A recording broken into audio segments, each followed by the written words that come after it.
What's your perspective on, in terms of, if it goes in the direction of ICANN and centralized assessments and not meeting some in the community, not seeing how they transfer from the bed to the toilet and all that stuff that an OT typically does, what's the implication again for SDA specifically? Because I feel like it'd be a huge gap of actual functional Yeah. communication.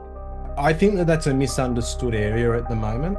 I think that there's an assumption that extreme functional capacity will just get sort of found in a box somewhere, and just because you might remove disability type doesn't mean you actually remove the need to be able to tell a story, to understand a person's need and understand a person's function. But I have a fear, particularly people with intellectual disabilities, particularly people with psychosocial disabilities and autism, who are very good at masking, who are very good at mirroring behavior. If they're just asked yes, no questions, if they're just asked to rate things out of 5, if they're just asked to talk about yesterday, you're not going to get a true picture of who that person is. And I reflect back, I've got a 21-year-old daughter with autism, psychosocial disabilities. If she's punched through and got a tick box of numbers, that won't tell her story. It doesn't talk about tomorrow. It doesn't talk about what life was 5 years ago. It won't talk about life when she potentially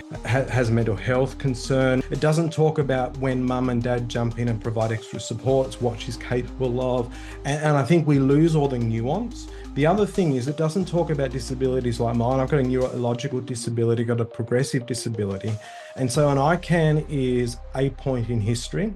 It's not what my disability will look like in 6 months, in 2 years. And I look at my home mods as an example. My home mods were done at a point in time of what I am today. And so what I am today is, with support, I can walk up two stairs, which means that my family need to be home, or I need a support worker to enter my own home. And I can't do that in 2 years. And the NDIS's solution was that in 2 years' time, when you can't do that, apply for a change of circumstances and then ask for a ramp or a lift. Crazy. And the fact that it took 3 years for a modification, crazy again. So potentially end up in a hospital situation to get a need.